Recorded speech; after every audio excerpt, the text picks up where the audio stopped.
Okay, let's get restarted. Thank you everyone for coming back to the second part of this introduction to using Shell. Um, Hopefully you can all see my screen okay, and hopefully you can all hear me okay. I'm noticing that there's one person who's having some problems logging into ARCHER2.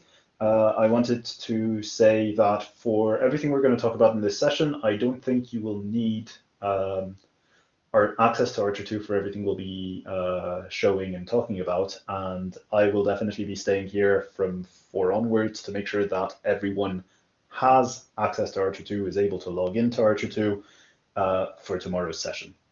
And I think George said that he would stay as well, so, you know, the more the merrier, but I also don't want to commit George to something he didn't say, so don't worry if you can't stay. No, I So can. after I left, oh, brilliant. After I left, George talked you through how to read files, how to write files, how to use Nano to write small, write small scripts and things like that, and how to use the concatenate or cat command to look at everything in a file. That's all good and useful because also George spent some time talking about how to get the most out of the list or ls command. That's all good because actually the place where George stopped is perfect because it really just feeds right into today, like this afternoon's session. And the first step of this is I'm going to ask everyone to use the wget command. Now the wget command, quite literally w and then get, is a command that will allow you to download something from a website.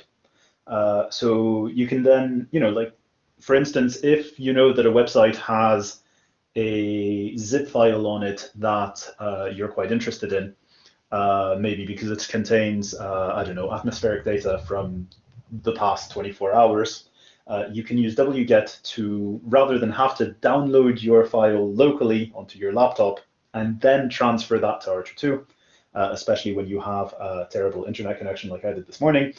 You maybe don't want to do that, and it's usually quicker to just send it directly to ARCHER2. This is one of the ways that you can do this. So we'll be using this command, and we will be using this command to download some course material.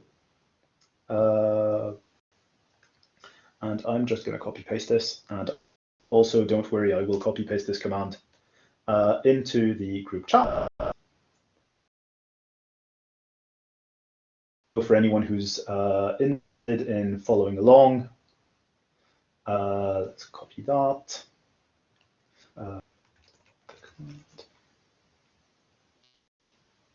There you go. For anyone who's interested in following along, you can also, everything I'm going to be doing is from here, this part of the course.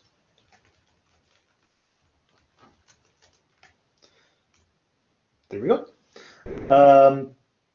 Okay, so I've downloaded this file, and now if I run ls, you can see, so I've made a new file, which is this is home to remind it, to make it easier for people to see when I'm in my home directory versus when I'm not. You don't need to do this, it's just to make it clearer for you during this session. But yeah, but I've got the this is home file, and then I've got bash lessons.tar.gz, which if you look at the wget command that I got, you'll notice, so HTTPS, so I'm getting something from a website. This tells you what the website is. This tells you the part of the website. And then right at the end, it says, I want to wget the file bash lessons.tar.gz. So Salah, do you get permission denied when using the wget command?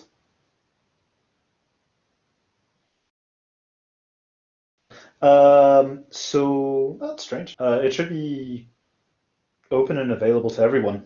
So the account that I got from in any way to that repository. It should be public. Could you, if wget doesn't work for you, you can try instead. There's a command called curl,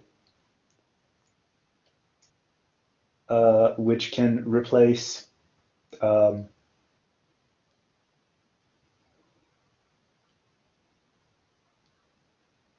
yeah, I see what's going on. So I think there's a typo in what you've written because it seems like you're trying to write to bash lessons rather. Okay, no, so I think I know what the problem is, Salah. If you were to run present working directory, does it show that you are in your are you in your home directory? And if not, try running cd tilde and then try the wget command. No worries. I was worried for a second. But yeah, so this lets you download the bash lessons.tar.gz. And as I said, you can see it right there. Now, a tar.gz file, or commonly called a tar zipped file, it's a type of file where you can have a number of different files and directories all put into one single file, which you can then compress. So the tells you that this is a number of directories that have been put to a single place, which means that when you're transferring one thing rather than many files and directories, each of which have an overhead. And the GZ tells you, well, this has probably also been zipped a bit. Zipped meaning this has been compressed in order to make the total files and directories take up even less room than they would when they're unzipped. So the first thing we need to do is unzip this, and the tar command for unzipping is tar -xvf. So x means extract, v means verbose, f, I can never remember what f means, so I'll actually just help. With a lot of commands, I'm sure George will have mentioned this, but if not, with a lot of these commands, like tar, like most common, if you do --help after them, you get a long list of loads of useful informations about them. And I'm looking specifically for the -f, which is use an archive file or divide archive. Yep, absolutely fine. Tar -xvf, and it was bash lessons.tar.gz. Extract from file, yep. So the f means extract from file, and specifically here I want to extract from the bash -lessons .tar.gz. So I press enter, and I get all of this, which is telling me, well, I'm extracting all of these files and putting them wherever you are. Now, if I run ls, you'll see that in my home directory, there's still my this is home file, but there's a number of new files that I hadn't, that weren't there before. Okay, so what are these new files? And how can I learn a bit more about them? Usually one of the easy ways to learn a bit more about them, a file, is to maybe see if there's some comment in the first couple of lines. And a useful command for doing this is the head command. And what head will do is you then input a file. So if I were this is home, what head does is it's very similar to cat, to concatenate, except it only looks at the top 10 lines of a given file. So if I do head is home, it'll look at the top 10 lines of the file this is home. Admittedly, this is home only has one line, so this is my home directory. So it's not very useful in this instance, because it gets me exactly the same as if I'd used cat. Actually, it's probably better if I, there we go. Yeah, so it gets me the same thing. But these files, the ones that I've just downloaded, maybe they're a bit bigger.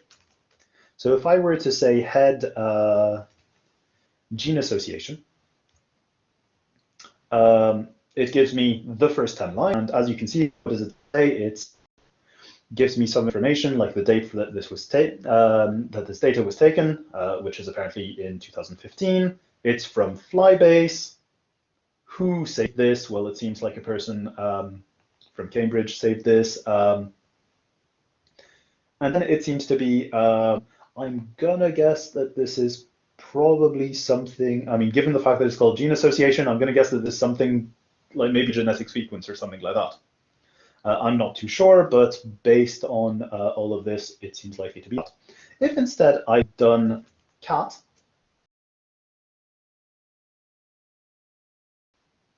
as you can see, there is a lot of information in this file, many, many lines. I'm just going to stop that. There we go. At any time, if you want to interrupt a command, you can do Control-C, and that kills the command that you're running in the foreground.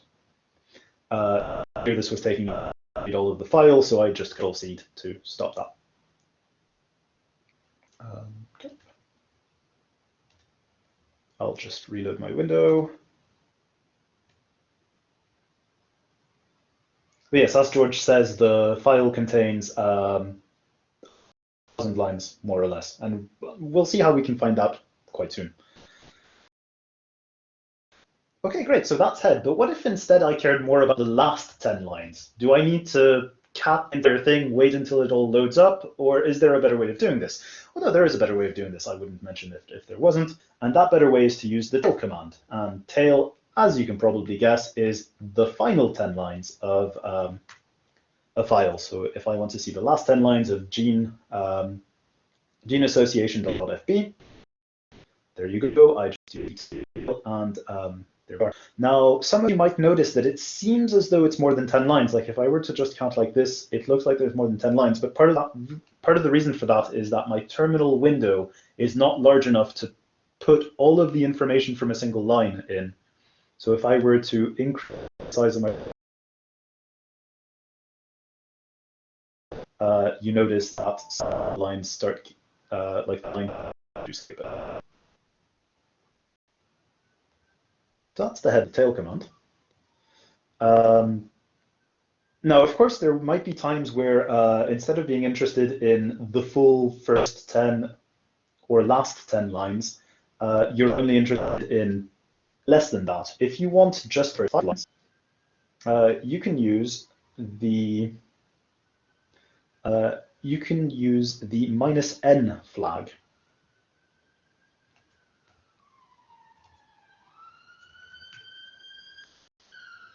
So if I -n flag and then specify in this case I chose 5, and let's look at a different file because gene associations are nice, but we already know what's in there. What are some nice files? Let's go with DML.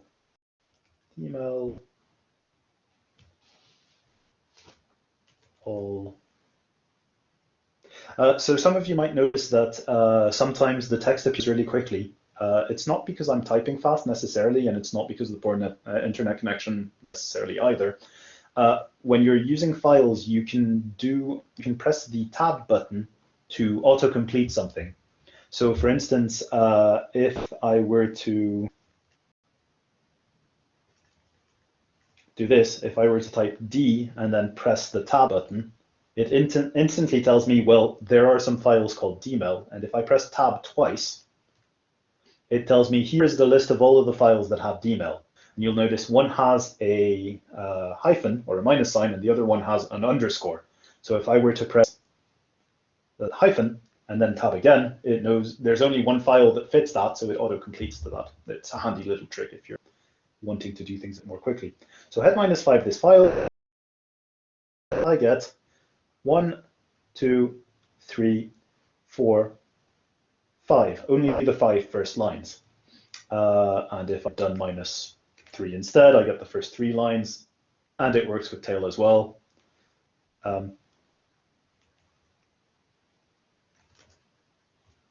There we go, it works with tail, where now I have clear.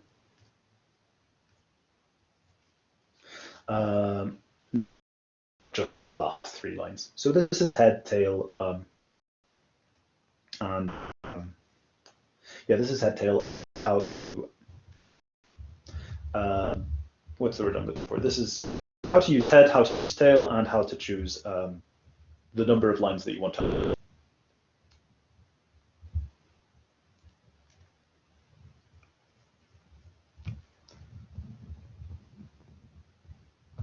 Now, another one that you can use as well, which can be handy, is, let me share my terminal with you. There's a command called less. And what less does is, there's also a command called clear, which I've been using a lot. What clear does is it pushes everything that you've typed before. It pushes, so if I press clear, it pushes everything off screen, but then if I scroll up, you'll see that everything we've had before is still present. So that's what the clear does. Less, what less does is it opens just the first few lines of a code. And when I say just the first few lines, it'll open up enough to fill your terminal window. So if I were to less gene association, so that the first line of gene association is at the very top, and then the next few lines are following it, and then if I press enter, it moves to the next line, enter, it moves to the next. I seem to recall I can use arrow for this, so if I use down arrow, it moves down to the next line and then the next line. If I use the up arrow, it moves back up. You can exit by, I think, pressing Q. Yep. So Q lets you exit less, and the other way you can exit less is also, as always, if you do Control plus C. That should hopefully kill the command. Hopefully. Maybe not. Nope, you'll need to use Q. So that's 3 other ways to maybe get a, like when you're dealing with large files, it's maybe a nice way of, what's the word I'm looking for? It's a nice way of not having to open the entire file and have to parse all of that in one go.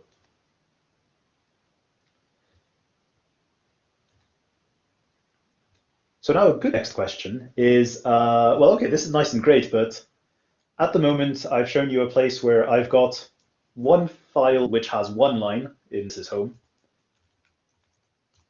and one file which has, as George said, about 100,000 lines. How can I tell without having looked into the file whether it will be a 1-liner or a 1,000-liner?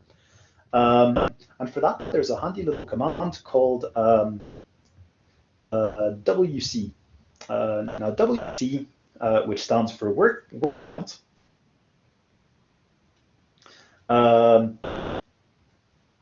count, will let you count the number of certain things in a file. So the flag that you use afterwards lets you define what you're interested in. So for instance, if you were to do WC-C and then a file, or -C and then a file, it would tell you how many bytes that file takes. How large is that file? Which admittedly you could get with ls if you wanted as well. ls minus L would, was it minus L? I think it is, yeah. ls minus L would also tell you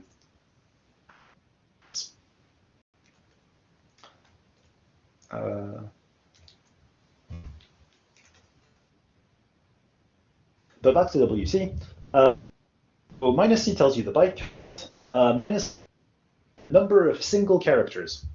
-L tells you the number of new lines in a file, which we'll be using to get the line count. And then there's a couple of other options. So there's -W for words, which could be useful. The maximum display width, also useful if you want to make sure your terminal size is the right amount, or things like that. So if we all run WC -L, let's not forget the hyphen, gene association, what this program does is it counts the total number of new lines in gene association, and then it outputs it and the name of the file. And so as you can see, George was absolutely right. There's 106,290 lines in gene association.fb, which is a huge number. You can do this for any other file you've got. So for instance, we had a look at dmel, dmel all specifically. There you go. That's got 542,048. Again, a huge number of lines. So that's a little command. Now, at this point, we could check all of the files individually. So for instance, I don't know, we could try some of the SRRs, 07023_2.fastq or whatever, 1,000 lines.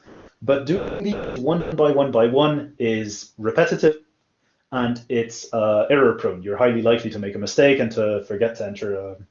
Computers are great at doing repetitive tasks. So wherever possible, try to make the computer do your repetitive tasks for you, because everything will go better that way. So is there a way of just going through all of these files and getting the number of lines by using this WC command? Well, yeah, actually there is. The way to do that is to use what's called a wildcard. And a wildcard is represented by this asterisk. And what that asterisk does is it says, show me, replace the asterisk with anything in this directory that fits this asterisk. So if I were to do WC-L with just the asterisk, it would look at every single folder and file in this directory, and it would count the lines, and it would output how long each of those are.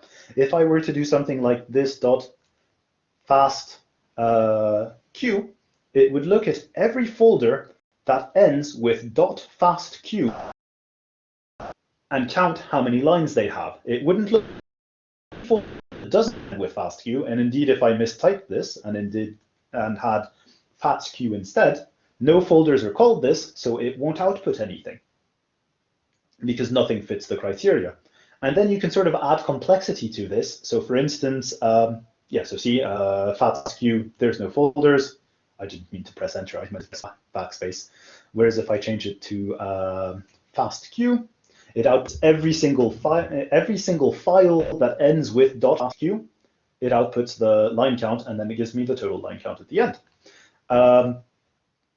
You can even add multiple of those. So let's say I know that a file is called star.fast something, and I can't remember what the final thing is. I can add another wildcard there, and it'll still get the information out. These are brilliant. They're a great way of speeding things up and making the computer do a lot of the work that a long time.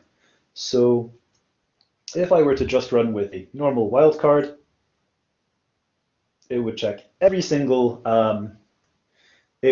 check every single file in this directory, and then it would tell me how many lines each of these files have. So for instance, we know now that dmel all is the largest file, that most of the fast queues have about 20,000 lines, have exactly 20,000 lines, and that this is home is the smallest file with a single line. So that's a wildcard, and that's the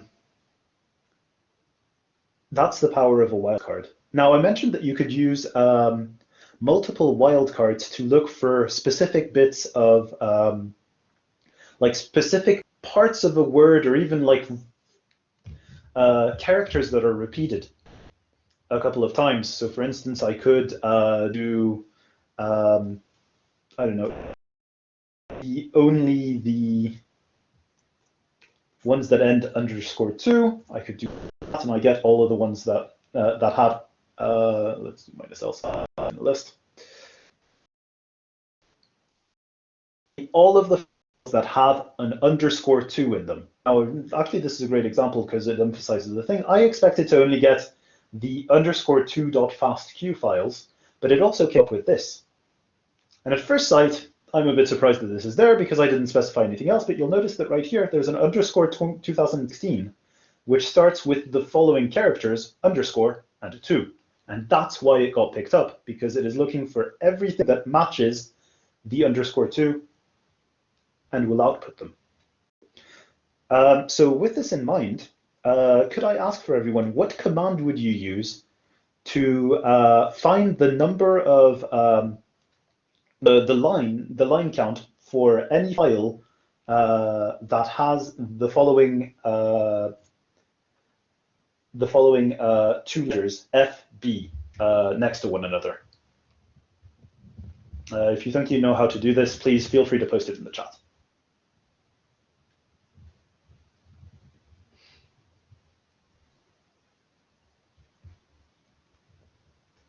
Silence is always worrying. That's really close. WC star FB star will tell you a lot of information about that. It you the line count, certainly. So there's a line count. I think this is meant to be the word count, and I think this is meant to be the byte count. I'll check. It's W. Is that right? Yeah. So it tells you line count, word count, and byte count. But yeah, so that's those are exactly right. Yeah. The exact command is WC minus L because it's just the line count, and then star B star or asterisk FB asterisk, and then you press enter. That tells you the line count and that there are two files with FB in them. There's the gene association.fb, which we've looked at before, but there's also the DMEL unique protein isoform underscore FB 2016.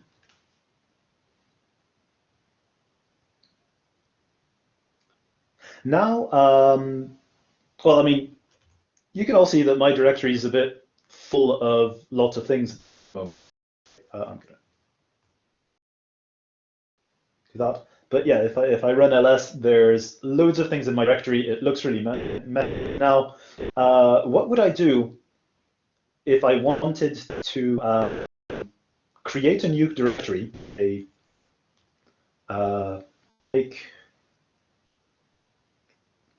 make their fast queue. Just share my screen with you.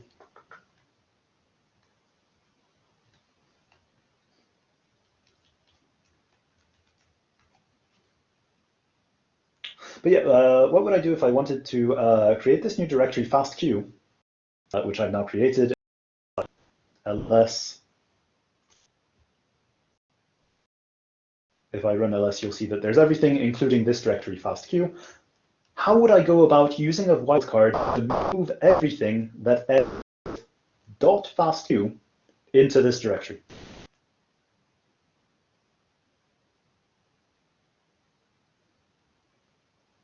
If anyone has any ideas, please post it in the chat.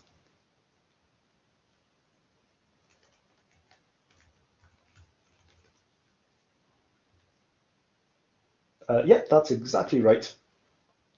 So if I were to run move asterisk dot fastq to fastq, and then I run ls, you'll notice that in my home directory, there's no files called with anything .fastq left. And if I run ls in the fastq directory, all of the fastq files have been moved there. The wildcards are super interesting because they allow you to, like, all of a sudden, something that would have taken, how many files are there here? There's 16 for most of it. Something that would have taken 16 single lines of code can suddenly get done just like that in one line. So that's kind of how powerful wildcards are and how useful they can be. Now, the next tool I wanted to talk to you about is another files. And this is for redirecting. Sorry, I'm actually thinking.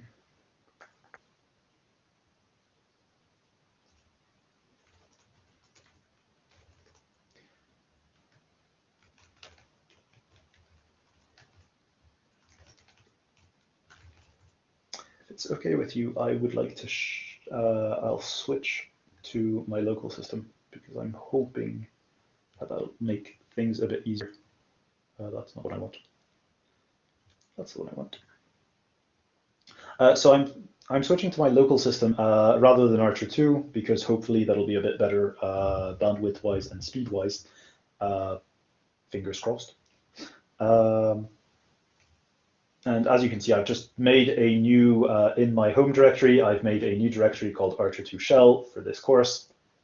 And I will copy paste the wget and tar command just so that we're on the same page. Should have thought about this earlier. I'm sorry about this. Go.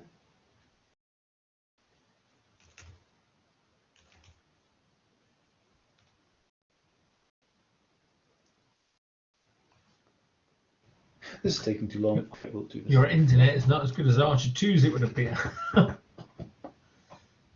I mean, definitely not.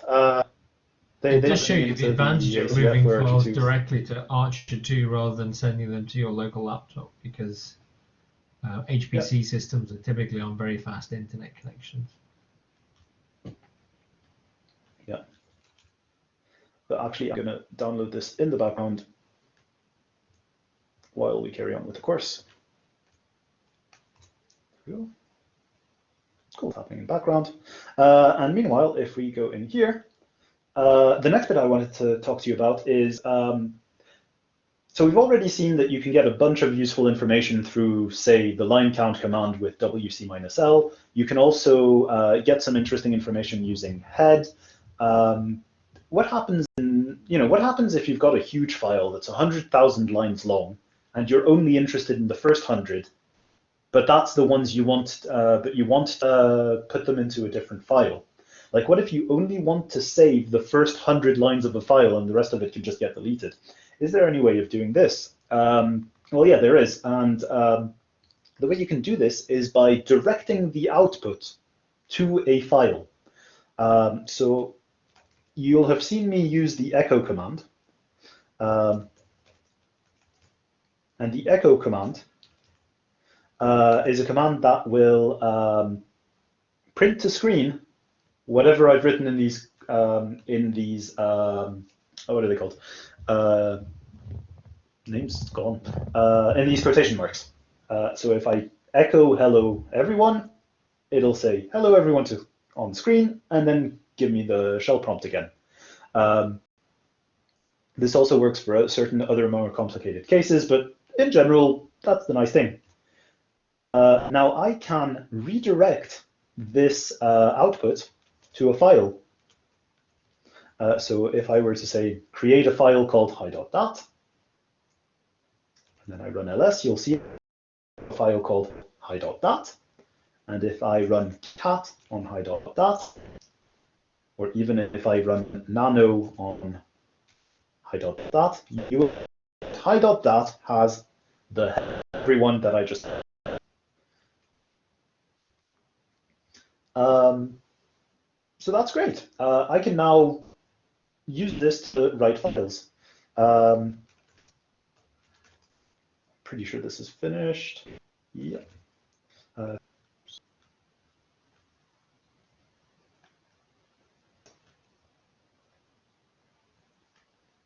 Boom. Terminus XVF.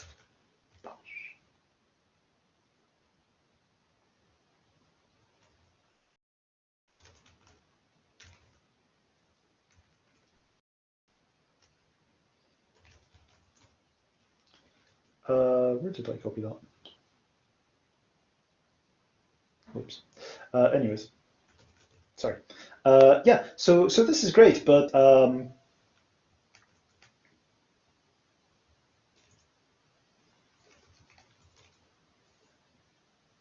that's what happened. Okay, cool. Sorry, if I run ls, you'll notice that I've got a bash lessons 1 and a bash lessons. If I do ls minus lrt, the newer of the two is bash lessons.target that one. If I do move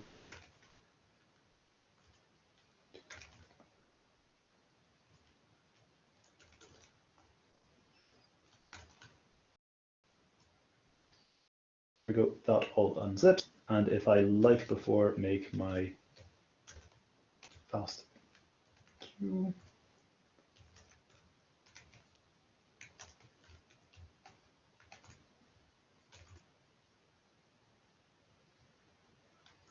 You're not, I realize my screen has stopped sharing again.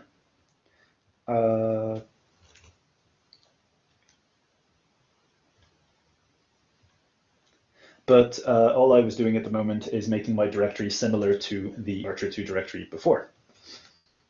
So if I move into FastQ now, all of the FastQ. So with this redirect, we were looking at and how you can run it on every file and it gives you the output. Perhaps sending it to screen isn't that useful for you. I mean, let's say you're wanting the, I don't know, in an email to someone or whatever, because you want them to see how many lines all of these files have. You print to screen and then copy paste, but then that's 3 operations, right? You're running WC-L, you're printing, it prints to screen, you copy it, and then you paste it. Is there a way of doing this quicker? Yes, there is, and that's like before. The way to do this more efficiently is to use the redirect command.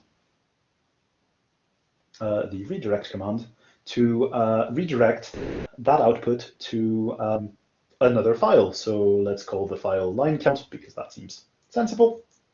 And now I've got a 17th file called line count, and if I cat line count, it has all of the outputs that were previously being shown to the screen, just so that what if I nano line count, you can see that inside the file, it has all of that information.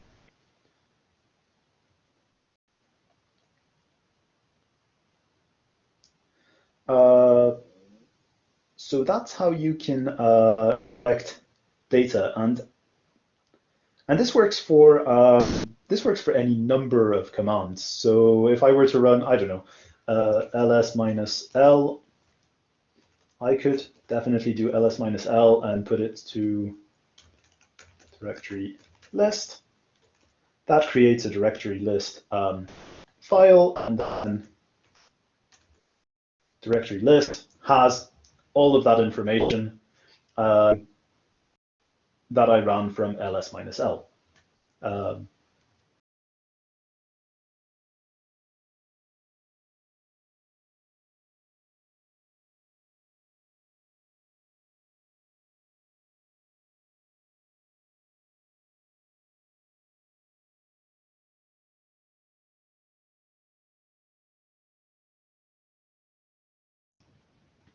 Julian, you've gone very quiet. Have you muted by accident or muted intentionally?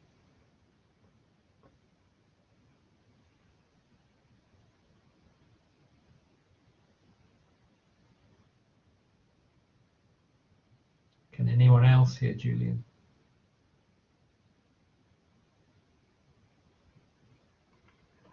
I think he's reconnecting. Okay, thank you.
Okay, as you probably noticed, Julian's going to try and reconnect.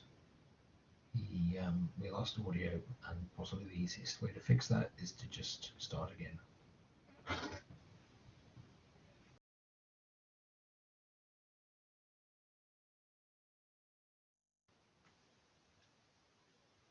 Hello, is the audio better now? Yes. Anything other than mute would have been better, but yes, it's better. Cool. Sorry about this, everyone. We were doing quite well. I mean, we got 45 minutes out of this. So I'll just repeat the point that in case. What I had done was run ls-l and then piped that into directory list. And then if I run out directory list, it has the output of ls-l. Apologies, that should be X. There we go. I don't want that saved. Now, if I wanted to add a line saying this is a new line at the end of that file, is there any way of doing this? Well, if I just do echo this is a new line with the redirect symbol into directory list, and then I look at directory list, it's deleted everything except the thing I just echoed. And indeed, that's one of the things with the redirect symbol, is that if you use it like this, if you only use one of them, it will completely overwrite the file that you're using.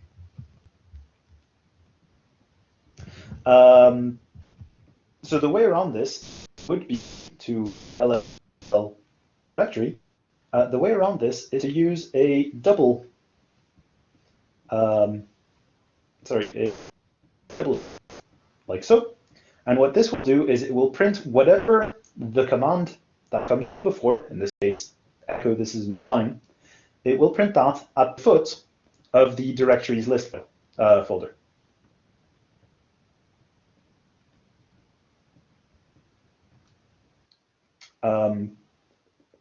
So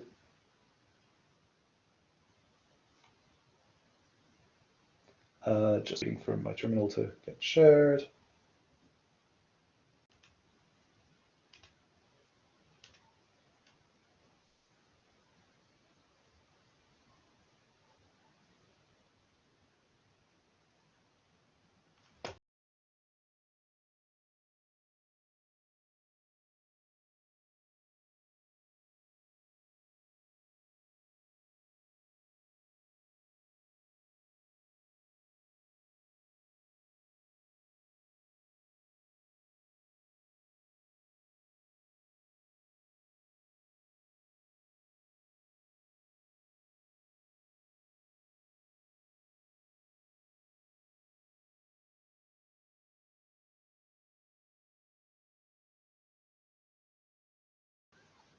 Sorry, I'm not managing to share my screen. Well, I mean, I think I know what the reason is, but. Shall I share mine? Does that help? If that's okay with you, yes, please. Yep, you can drive and tell me what you want to say. The police are coming to fix your screen by the sound of it. I hope so. I mean... Okay, so right, I'm not thoroughly following your tutorial, so you'll have to. No, that's absolutely fine. So if you could run ls- and redirect that to a file called list directories. Something like that? Yeah, that works. Okay, so I should now have a file called list directories. Yep. And if I look in there... And if you run cat on list directories, that will show all of the directories, or all of in this directory. But now if you were to run the command echo, actually I can, it would be echo, this is new line, into list directories. Yeah. And if you run this, and then cat list directories, everything's been overwritten. Oh no! Pesky. I mean, I'm hoping that I've already shown that result, but yes, yeah, you did actually, I think, or at least I heard you say that. Yeah, so this is the danger of the pipe command. Yeah, this is the danger of the redirect command. So how do you do, like, the way you would go about having a file that has the list of directories? So yeah, a file that has the ls-l list of directories with a new line at the bottom of it is, instead of running echo this is a new line to list of directories, you would instead run echo this is a new line with 2 of the redirect symbols. Yeah, as George is showing. 2 rather than 1. Yep. And if you run that and that, the final line of that is this is a new directory, as the echo command was trying to do. Now this can be quite powerful, and it means that you're able to essentially combine the output from multiple commands into a single file, which can be quite useful. There's a couple of things that things that might be useful for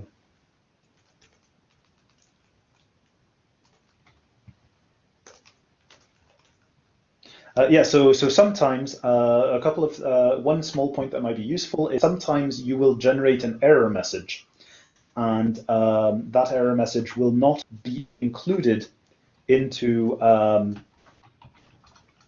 the new file that you've outputted into, unless you use the ampersand chevron, like that. The ampersand symbol ensures that all messages output to screen go into that file, including errors. If you just use the chevron, you will only get the non-error messages showing. So as George is showing right now, if you run wc-l and there is a directory present, you get the error message about 4 lines down, wc fastq file is not a directory. But yeah, I think you can Control-C. You forgot the asterisk. Oh, yes, good point. That's probably one of those terrible commands that goes into an infinite loop. There you go. Okay. So if I look in count of files, I'll have some input, won't I? But I also had this horrible error message. And the error message was not included into the file. But now if you'd used the ampersand chevron rather than just chevron. Is it chevron? I'm never sure. I always call it angle bracket, but well, that works as well. Or greater than, depending whether you want to be a mathematician. You want me to do it like that? Yep, that's perfect. And if you do that, no error message. And if you look into the file, the error message is now in the file. There it is. It does it in the order that it reviews the entries in the directory. Yeah. Cool. So at this point, the next bit of this session is about chaining commands together, but actually we're meant to have a break now, so I'm going to push this back until after the break, and we'll try to keep the break at, if it's okay with everyone, would it be okay if we meet back in about 10 minutes? Good for me. Please say if it is. If you're in the UK. So it would be, yeah, it would be. Well, no one's saying no, so we will be back at 3:05 p.m. to finish this session where we'll talk about pipes, which is a way of running multiple commands one after the other, and also about how to use scripts, variables, and loops. Cool, we'll see you then. Oh, I'm not very good at loops, so this will be exciting. See you in 10. So for the rest of the session, what we're going to talk about is pipes and scripts, variables, and loops. So what is a pipe? Well, So far in today's sessions, we've sort of seen how to look into a directory, look into a file, cat a file to see all of the contents of it, use head, use less, etc., etc. I think to talk about pipes and using pipes, we'll start off by talking about the grep command. And the grep command is a really cool command, which stands for get regular expression. And the way you would use it is you would type grep, and then usually quotation marks if you've got something more than just a single word. But if it's only a single word, you don't need the quotation marks. Like, quotation marks aren't necessary, but better. You use grep, and then the thing you're looking for, close the quotation marks, and then file or files you want to look in. So in this case, hopefully, George, you still have the dmel -all-r6. Yeah, you do. So in this case, what we're going to do is we're going to try looking within that file. We're going to run the, I've posted it in the chat. We're going to see how many times act5c comes up within the file dmel all r6, etc., etc. I think it's hyphen rather than underscore, but close. And it's a rather, yeah. Correct. Oh. There's loads of them. And it would probably taken my computer about 5 minutes to show them all the way this is going. But yeah, there's loads of files, and it's sort of hard to parse all of the information that's just been output to screen. So how can we see less of this? Well, previously, we talked about a command which was the head command, which lets you see only the first 10 lines. So one way we could do this is to output this command into a file. So run grep into a file, and then run head on that file. However, you can also, as George is doing right now, and then if you were to run head results.txt, that would show the first 10 lines of that file, or the first 10 lines by doing that. But again, one thing that I've been really mentioning and emphasizing is that's more commands than you need to use. There must be a way of doing this in one line. And in this case, the way you do that is by using what's called a pipe. And a pipe, quite simply, is an order of commands to do. So I've put the pipe in the chat. The pipe symbol is the, I don't know how you'd call it, the upward slash. So you know how you //, it's the upward slash right before head. It's like a vertical bar, but depending on your keyboard, it might be in a strange place. Yeah, so mine is above the backslash, but yeah, depending on your keyboard layout, it can be a tough one to find. And the thing that this will do is it will say, okay, I'm going to do the first command. So in this case, I'm going to run grep act5 in the file dmel all blah, blah, blah. And then on that output, I'm going to run the second command, which in this case is going to be head minus n5, I think, rather than head minus 5, George. Sorry, good point. That's okay. I like to make mistakes because it shows you're less likely to break something. Okay, here we go. Yeah, and there you go. Instead of having the huge amount of data that we got before, we're only getting the first 5 lines. And you can chain multiple of these pipes together. So if George was to run the same command with a pipe to say tail minus n3, for instance, then you should hopefully get only the last 3 lines of what was just output to screen. Hopefully. And that looks like that's what we got. Yep. So there's, what was I going to say? Yeah. So there's these are quite powerful. No worries. These are quite powerful and mean that you're able to chain command upon command upon command upon command, and it can sometimes get to the point where there are people who have commands that are something like, you know, hundreds of commands piped together, one into the other, into the other, into the other. And if you've never seen it before, and it's really difficult to make heads or tails of this. But it is still a very powerful tool. Yeah, cool. Thanks, George. But that's pipes. And you can do it for other things. So for instance, like at the moment we showed it with just the head or the tail command, but like every other Linux command, it can be used for pretty much any other command that you want.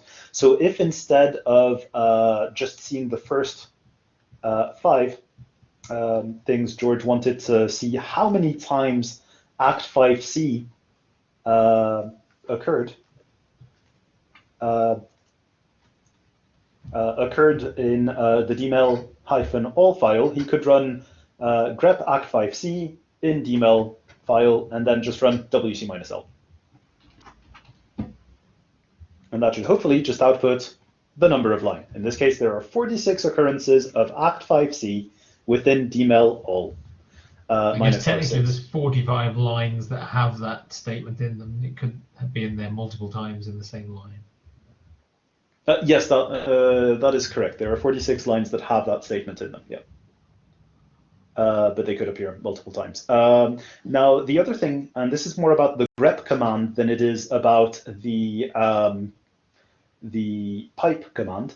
If instead of using an uppercase C, George had used a lowercase c in act5c, grep, unless you specify otherwise, there are flags to specify I don't care about the uppercase, lowercase of letters. If you don't specify that, it will look for any line that has exactly uppercase A followed by lowercase c, followed by lowercase t, followed by 5, followed by lowercase c. And as George has just demonstrated, the -i command says I don't care about the case of the letters, and it still comes up with the same value. So grep is super powerful and can be really useful as our pipes. Cool.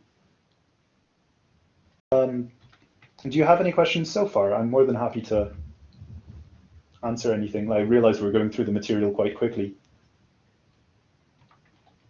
But if you have any questions, as always, please post them in the chat. We're more than happy to answer them. Yeah, that's a very good point, George. If you use the help command, it will tell you all of the different options that you can have for grep, and it's a very well used, loved command. A lot of people who do, it's very useful for anyone who does, what's it called, metagenomic analysis, DNA analysis, that sort of thing. Because essentially you just end up with huge, huge amounts of strings following one another of, your amino acids in proteins or your, yeah. It's a very complicated command, so it does take a bit of, to use it properly, takes a bit of effort.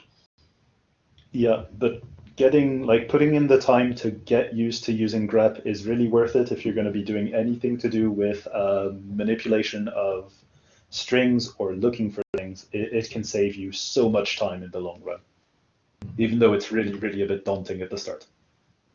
I think it's fair to say, even though this is a sort of introduction to the command line, the commands you've learned today are probably 80% of the commands you will use day to day. Yeah. There are lots of other commands that you can use occasionally or rarely, but the ones we're giving you today will give you a fair chunk of the ammunition you need to use the system effectively.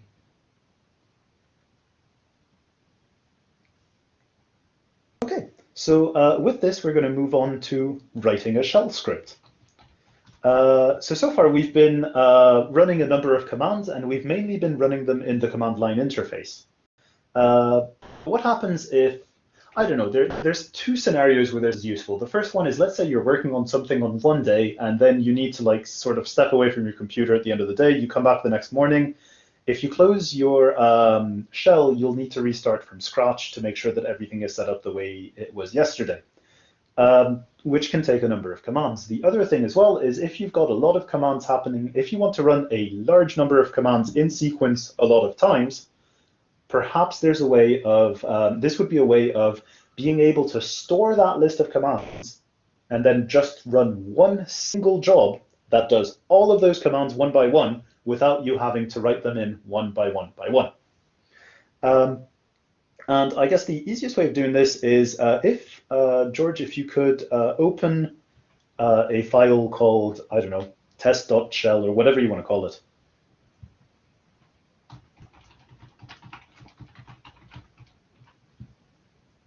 Okay.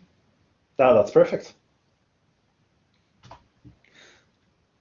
And at the top, we're going to start by doing writing what's called a hash bang. So a hash bang is a hash followed by an exclamation point. And then we're going to, if you could write /bin/bash. So I'll write it in the chat. What this command does is it tells whatever runs the command, I want this to be run using the bash shell, which is the one that we've been using most of today. And now if you could write echo, for the simple one, let's just do echo hello world or whatever else you want to write. And if you could save that file, that right there is a shell script. Now, a couple of things about that script. Essentially, we will now show you a way of making that script be executed in bash. And bash will start at the very top. It'll read the first line that says, please use bash. So then it'll make sure it's using bash. And then it'll run the next line, which is echo hello world. And hopefully, when we run this script, we will be able to see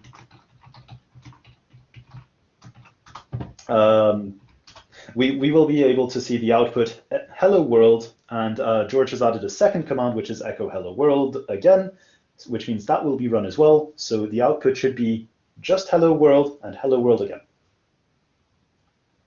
hopefully.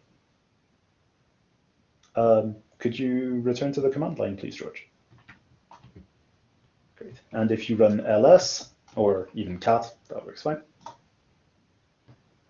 Cool. Now, all of the commands that we run up to now, we've been able to run by just typing them straight in. So if you were to type ls, you don't need to specify the file in which ls is found. You just type ls. But if you were to try to just type myfirstscript.sh and run that, you will get an error message. myfirstscript.sh, the command is not found. And the reason for that is because some commands, like the ls command, like the cat command, like the grep command, are saved into one of your environment variables, or saved into a variable, and bash knows to look for this command within a certain path whenever it's called. And it'll look through all of those paths that are predefined and check whether that command is in those directories. And if it isn't, it'll tell you, I don't know what you're trying to do. So for anything other than those commands, you will need to specify the directory in which you want to run it.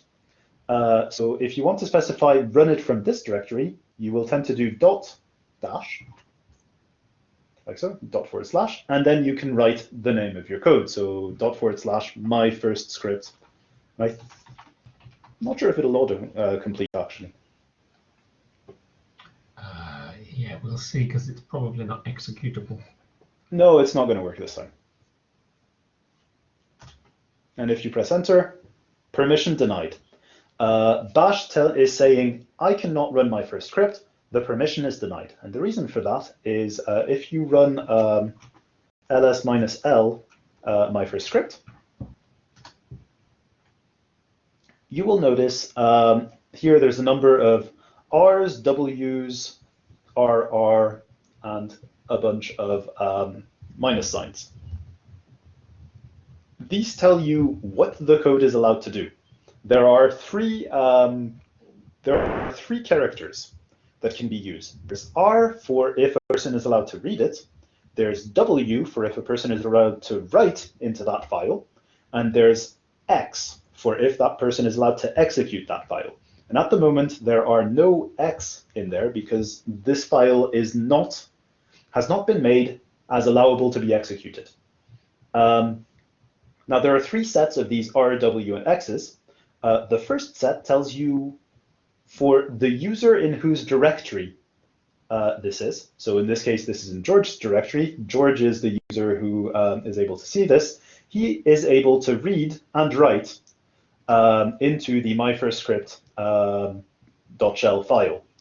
The second one says for any user that is in the same group as George. And the third file is for any user on the system.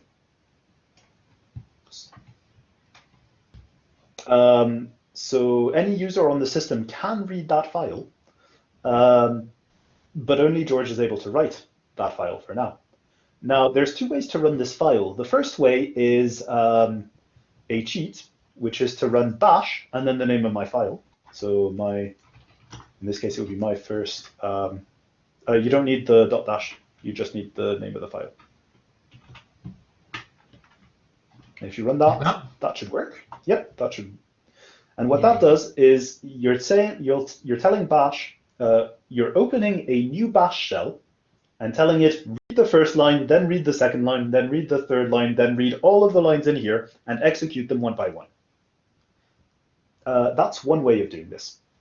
The other way of doing this is by changing that file so that it becomes executable. And the way to do that is to use the chmod command, and then you want +x because you want to make it executable, so you want to add executable, and then the name of the file, so in this case, my first script. And then if you press enter and run ls-l the file again, you will see that now the file, instead of being just rwxrr, is rwx rx rx, meaning that anyone can execute that file as well. And now if George was to run the same .dash my first script that failed before, it now runs. So, I mean, I guess just to emphasize the point, I'm sure you can guess where this is going, but George could instead, if you could edit my first script, please, George. George could add any number of commands that we've discussed today, and even commands that we hadn't discussed today. So for instance, he could have, that's a very good one. He could count all of the line counts for all of the files in the current directory. He could, for instance, I don't know, he could grep hat in all of the files in the directory.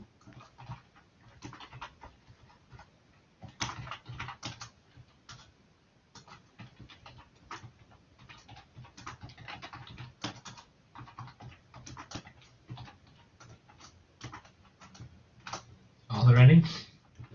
I doubt it. It's probably going to tell you not. Yeah, and any other command that we've talked about, he can even run cd and go up a directory or go back to his home directory by using cd tilde. Probably pwd is,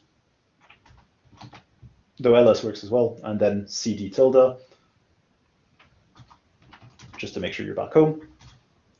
All of those things, and if George saves this file, now that it's executable,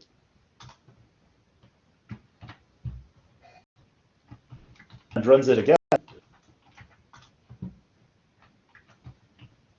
that's just to show that the file does have all of the things that we talked about, it'll do a number of extra commands. Oh, there were a lot of hats, actually. Hat was a bad term, maybe. Oh, crikey, there was loads of hats. Yeah. Well, we learned something today. Let's see how many. And this is actually a good demonstration that you can also, yep, that's correct. You can also add pipes within a command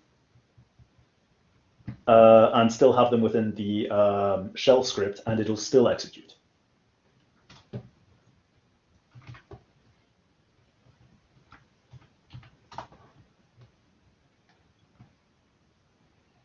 Uh, 225 from the looks of it. 2,225. Yeah, which is a huge number of hats. And the final thing that's quite interesting is if George were to go up one directory,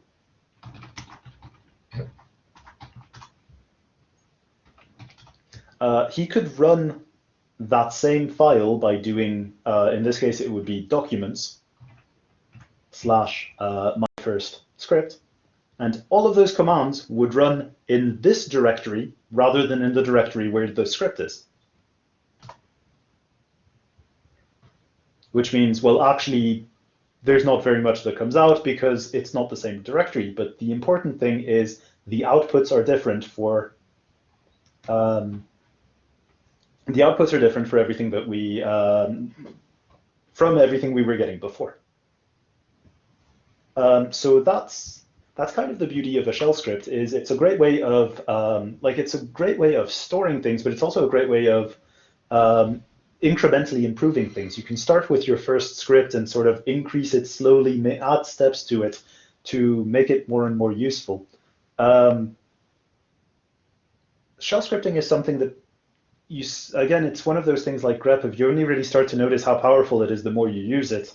I know that my first couple of shell scripts were at a time when I was needing to run something like hundreds of simulations. And I set up a shell script that would create a new directory, copy over the correct things, and then launch that simulation, then move to a new directory, create a new one for the next run, etc., etc., etc. They can save a lot of hassle.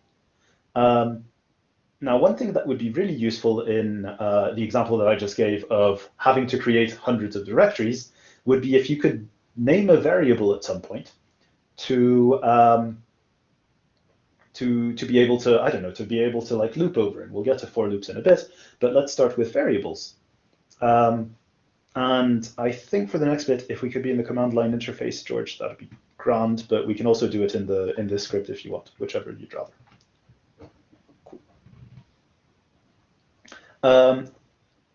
So how do you define variables in the command line interface? It's quite easy. You choose a variable name. Let's go with var for variable. And then you do equal, and then you can write whatever you want. If you wanted to store some text with spaces, I would recommend using quotation marks. And then you can say, I don't know, var equals our variable, or this is our variable, or yeah, and then you press enter. And your variable is now stored in this current session of Bash. So what does that mean? Well, that means that you can call that variable in other things. I guess the easiest way of doing this is if you were to run, let's say you want to check that you've got the correct variable, you could run echo. You would need the $sign. The $sign in Bash tells you you should now be looking for a variable. And then the name of your variable. So if you run echo var, it outputs our variable. Now, the really cool thing about variables is you can sort of like link them together. So if you were to run, say, echo var.test,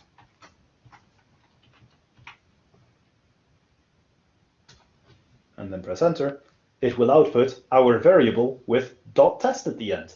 And if you were to, and you can sort of like do permutations on this. So you could do, for instance, hello underscore var.test, and that would do hello underscore whatever's in your variable .test.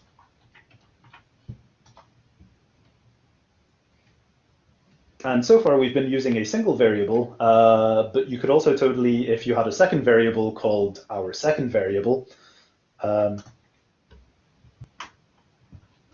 you can also chain them together.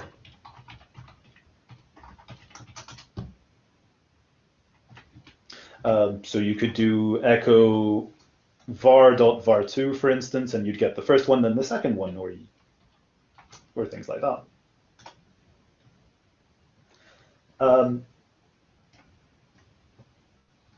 Now, so far, so a couple of things about how variables are defined.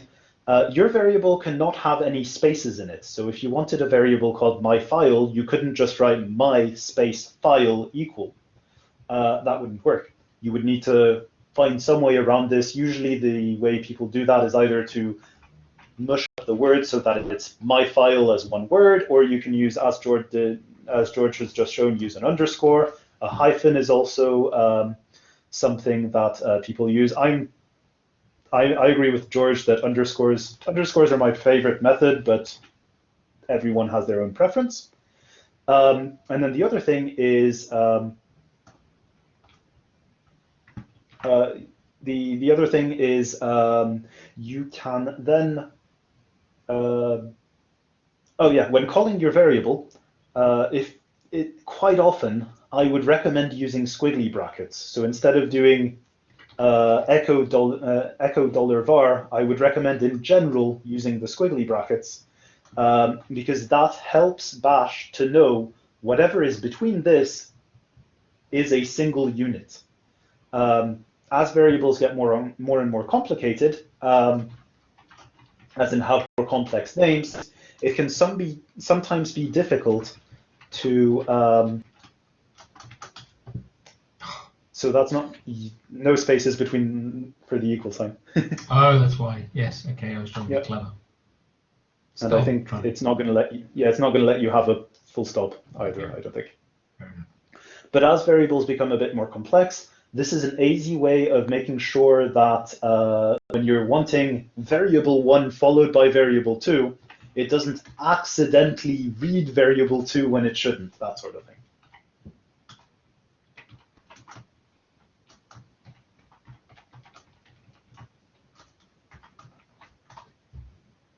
And if you remove, the squiggly brackets, it will not output variable .test. It will, George has really shown that I was trying to explain way better than I was explaining it. Thanks, George.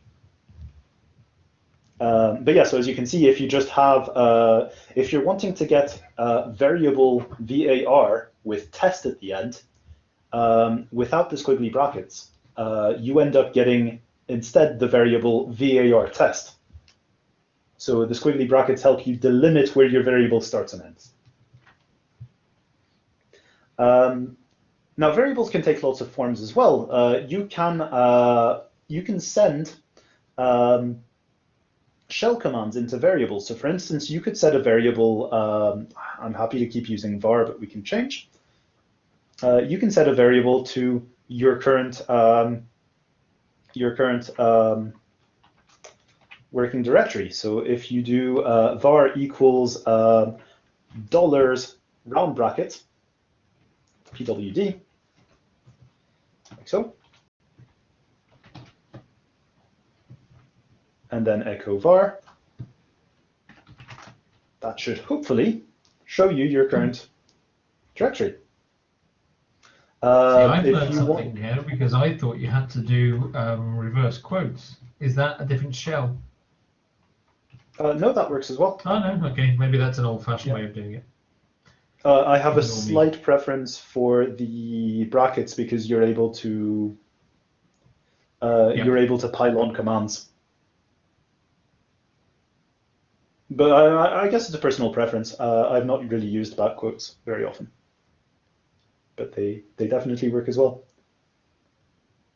And if you were wanting to say, like, for instance, if you use the ls-l command all the time rather than the ls command, you could set a variable uppercase ls equals ls-l. So $ round bracket ls-l. And then if you run Like you could echo ls should tell you. Wow. What you've got in your directory. Didn't expect that. Yeah, it's not quite as neat as it was before, is it? But yeah. I think if you're wanting, yeah, you'd need, yeah, I think you'd need a new line command in there somewhere if you wanted to get everything on a new line as well at the end. But I can't quite remember how to do that off the top of my head. So that's how you define variables, and I think there's a command. I think the command is getenv. Nope. Yeah, if you type env into the shell and press enter, that shows you all of the variables that you currently have set. This is maybe a bit scary, but actually this is a great time to check our grep skill. If you type env and then pipe grep var, like so, that should show you, hopefully, the variables you've just defined. Maybe not. I can't see them. Okay. They're not environment variables.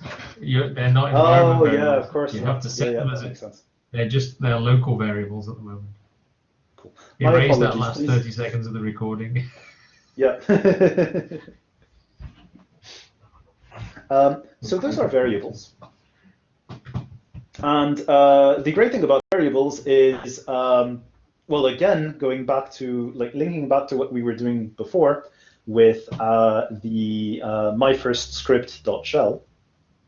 If you could open that, please, George. Oh no, I thought it was in the wrong directory. Yeah. You can define variables and call variables within a shell. So, for instance, you could define, actually, could you run echo var in the shell script? In the shell script, yeah. Like that? Yeah, and then enter, and then set var to this is a new variable or whatever you want. But var equals something new. And then echo var again. And I don't think we need any of the... Oh, you've deleted everything already. That's great. Brilliant. Yeah. And if we run this one, before running the script, could you echo var here? Please, George. Oh, so of course, var at the moment PWD. is showing the present working directory, but now if George runs his first script, hopefully, the first echo var outputs nothing, and then George set it to something, and then the second one outputs what it's been set to. The variable that you've got in this shell is not the same as the variable that you've got in the shell that's running your script. And essentially, it's down to how shell scripts are executed. What will happen is a brand new shell is opened with none of your saved variables in this shell being transferred to that new shell. And indeed, as soon as George logs out of this session, if you were to start a new session, which I'm not asking you to do, he can echo var as much as he wants. It would not output. It would not output his present working directory. So variables are lost when you run them in a new shell. And now the final thing about variables and their use is to do with loops. So if we could look into myfirstscript.shell again, you can set a variable to multiple things. So you can set, let's call var equal, there's loads of ways of doing loops. But actually we'll just do a for loop to start off with. If you were to run for var in, and let's just follow the example, which is first, second, third. Do I put those in brackets or? No, you don't have to. Provided they're separated by a space, it should be fine. Then enter. Do enter. Echo $var. Enter. Done. But what that will do is execute a for loop where we will like the for loop will start at we'll start by assigning var to the first variable, in this case called first. It will then do whatever's in the loop, so echo var, so it'll output first, and then once it's done, it'll go back to reassign var to the next thing in the list, in this case second, it'll echo second, and then it'll assign var to the third variable, echo third, and then the loop will be finished, and it'll echo third again. And hopefully when George runs that, that's what happens. I said I wasn't very good at loops. Yay! Well, that one worked. But another really cool thing, which hopefully you'll have noticed, is you can set variables to be any command that you want. So if instead you were to name a variable called files, which is just the ls command,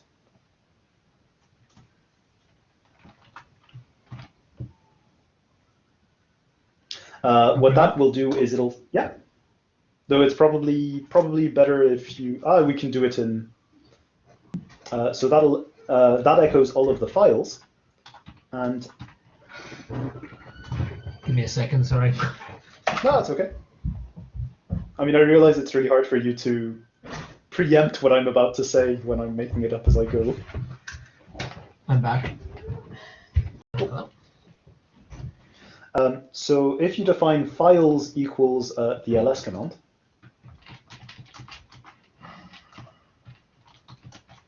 yep. Yeah, then you can do for var in files, and then that'll mean you will be looping your so you want for var in files like that. Yeah, perfect. Save. I can remember. I think you might. Yeah, I think you might need to have your do on a new line. I can never remember that bit. Let's try it. We'll find out. Oh, it's because I pressed the wrong key and deleted the line by accident. All right. And now what that will do is it'll set on the first go. It'll set var as the first of files, which should be bash lessons .tar.gz. And then on the second go, it'll set var to the next file, and then the next file, and then the next file, and then the next file. And if you run that script, it'll do, hopefully, the same thing as ls. Oh, I put spaces. I'm in. Yeah, there's spaces. Yeah, well spotted. Apologies, that was my fault. Again, I'm just showing you it's fine to make mistakes. Yeah, that worked. Yeah. You mustn't have spaces around the equal sign in a shell script. Now there's a shortcut to doing that. If George wanted to, if you could show the nano script again, please, or the script in nano again, please.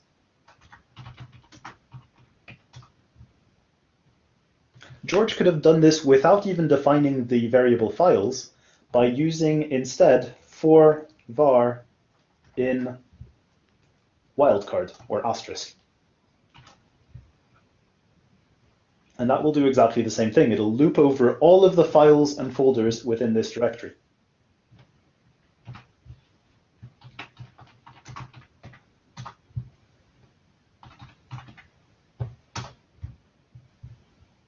And yeah, it's done exactly the same thing. Now, we've shown you this for a very, very simple case, but for a couple of very simple cases. But actually, this is, again, quite a powerful tool insofar as with all of the rest of the things that we talked about, you could, for instance, use or easily create a shell script with a for loop that will tell you only the line counts of the FASTQ files, or even just tell you in all of those files how many lines does it have, how many lines have the word hat in it, all that sort of thing. And it's kind of difficult to explain some of the more complex options that this gives you. So what George is doing now is he's looping over just the files that have .fastq in them, and he's going to count all of the lines on them. And yeah, that will do. Admittedly, that will do very similar to just WC minus L. That we saw before, but I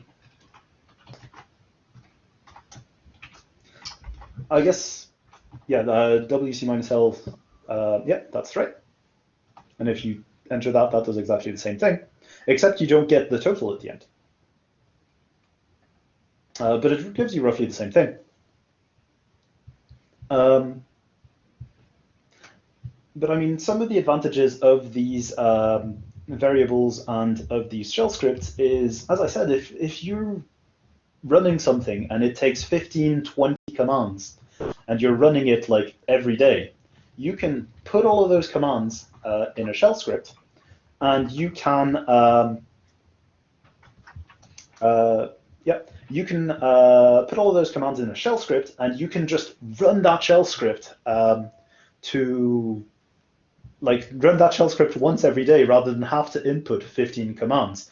And yeah, sure, 15 commands isn't that big, but if you're running like 500 commands, then you start to get a bit of a speed up. The other thing as well, this is something that we do at EPCC, is, you know, you'll see more of this tomorrow, I suspect. But for instance, having shell scripts is really useful when you want to help pass what you've done to other people. So I'm trying to think, which one has a nice shell script? Apologies, I'm just quickly looking through. So one of the things that we do is we keep a number of centrally available software on ARCHER2, and for a lot of them, we keep we have instructions for how to build these things, and you can look at those instructions, and indeed you can just copy paste those instructions. They're essentially just shell scripts, and they're also there is a nice way of helping you build your programs. George, do you happen to know off the top? OpenFOAM. OpenFOAM's bound to have shell scripts. Mm-hmm. Should I try and load it, or? No, don't bother. What I'm more wanting to show is whenever we build a code on ARCHER2, we try to make sure that how we built it, the instructions for building it, are uploaded to this website. And if you look at this one, these are the build instructions for a code called OpenFOAM, which is a fluid dynamics solver. And you'll notice the first file there is called compile.shell. And if you click on it, that has everything that needs to run for that code to compile. And you'll see it calls a couple of different codes. It needs to make sure that there's a couple of other files that are also within the same repository that are available. But everything here is in shell scripts, which means that anyone can just take it off the website I just put a link to, preferably onto ARCHER2, because this is specifically for ARCHER2 and might not work on your home system. And you can copy those shell scripts, run those shell scripts, and have an installation of OpenFOAM version 8 working on ARCHER2, your very own installation. And the other thing is, based on that, let's say that you're wanting to play around with this code, which it's an enormous code, by the way. It's like hundreds of files. And let's say you're wanting to make like your small tweak to make it work for your specific fluid dynamic system. You can make the small tweak, but you can still use these installation instructions as a baseline for how to compile your things. And if it crashes, you can maybe see where within these files you can make the improvements to make sure that things get installed. So it's helpful for both keeping a log of what you've been doing, but it's also helpful for other people, like to let other people, even including your future self, be able to improve things more easily.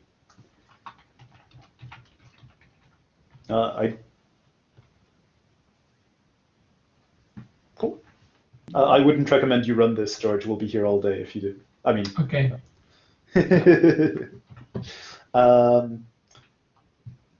But this is basically nearly the end of the session. There's one last thing I wanted to point out, which is all of the commands that you've used today on ARCHER2 are saved in your bash history file.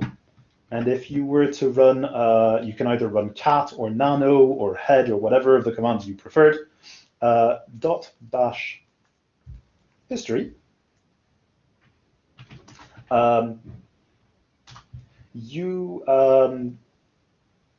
So it's in your home directory. If you cat.bash history, it will show you all of the commands that you've run. I can never remember. I think it's when you close a session, all of your commands are saved there. So if this is not a new session, the last few commands that you've run, I don't think will be there, but I might be wrong. It looks like it keeps them for various sessions. These are previous sessions. Yeah, it's only for the previous session, but not the last one, but not the current one. Yes. But so that's really useful if tomorrow you come back and you're like, how did I do this? I can't remember. You can look at the bash history file, which, important point, you need the full stop at the start. But yeah, and all of the commands that you've used, I think we stored the last 1,000 commands that people have run on ARCHER2. They're all there, they're all available, and you can look through them to see which ones you've been using. I don't think you've hit anywhere near the limit. No. You can but also run history command. Do you know that? Which nope. will show you what you've done today. Oh, cool. So that's the list of the commands I've run today. It's available by just running the history command, and in fact the last command I ran was history. And you may have noticed while you've been watching this that I've been very quickly getting to my commands. The way I do that is to use the up cursor and the down cursor, and that will allow me to step through the history so I can go back to any previous command and edit it rather than typing it from scratch. So that's useful for getting the history of the current session. Cool. So with that, sorry. I was going to say, it looks like it's actually more than my current session because I have not typed 600 commands today. No, how do you delete? Sorry. Sorry? No, sorry, I was reading some of the questions and about to answer them, but then cut you. I was being really rude.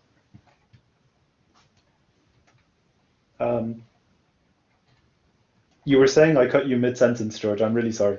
No, I was just saying that, so the history command, it only works in bash, but it will give you a list of all the commands you've got in reverse chronological order. Well, actually in chronological order, sorry, but you see the most recent because it's the last. And if you use the up and down arrow, you can step through them. And you should be able to see I'm doing that now. But the other thing you can do, if you want to retrieve a particular command, this is maybe a bit more than you need. Say I wanted this, it doesn't really matter, but say I wanted this command here, cat my first script, which is number 601 in the history. If I do exclamation 601, it will retrieve that command and run it, except I'm in the wrong directory, so it doesn't work. The other one, the other thing you can do, as Christian points out, is you can press Control and R. Yeah. And then it will do a reverse search. So if you start typing cat, it finds my first script is the last one that's been run. And then if it's not the right one, you can press Control R again, which will then move to the next one that happened before that. Cool. So there's a couple of questions in the chat. The first question from Christian is Christian, maybe rather than Christian. Sorry, I work with a German colleague who is Christian rather than Christian, so my apologies if I've been getting your name wrong. Will you cover some how to run some commands in parallel processes? Yep, that will be covered tomorrow. Tomorrow will be much more about running commands on the actual compute nodes. So far, we've been mainly on the login nodes of ARCHER2, but tomorrow we will be running commands on the compute nodes and parallel programs on the compute nodes. How do you delete the whole line at once? So that's a very good question. The best way to, like, deleting it a whole line at once is that I'm expecting this is in the command line. The easiest way of doing that is actually not to delete it, but to use the comment symbol. And we've not actually mentioned the comment symbol, I think, which is really bad. But if no, I was thinking we should end with that for scripting, but yes. Yeah. So you can use the hash to create a comment. And anything that is after a hash will not run. So in this case, George has written, this is a comment. If George presses enter, nothing will happen. And nothing has happened. If George were to run ls, then a space, then hash, this is a comment, the ls would run, and the hash wouldn't do anything.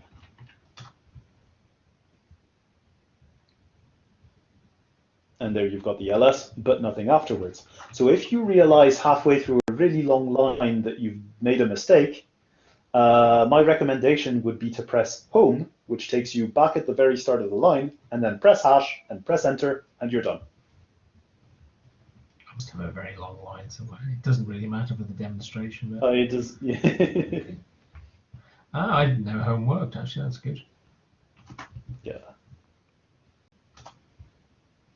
And then it's stored in my history, and I could go back and retrieve it if I wanted. Yeah. Yeah, cool. That's comments are particularly useful in scripts. Yeah, you can also do what you're doing. Yeah, you can add comments in scripts which remind you or next users what you're doing.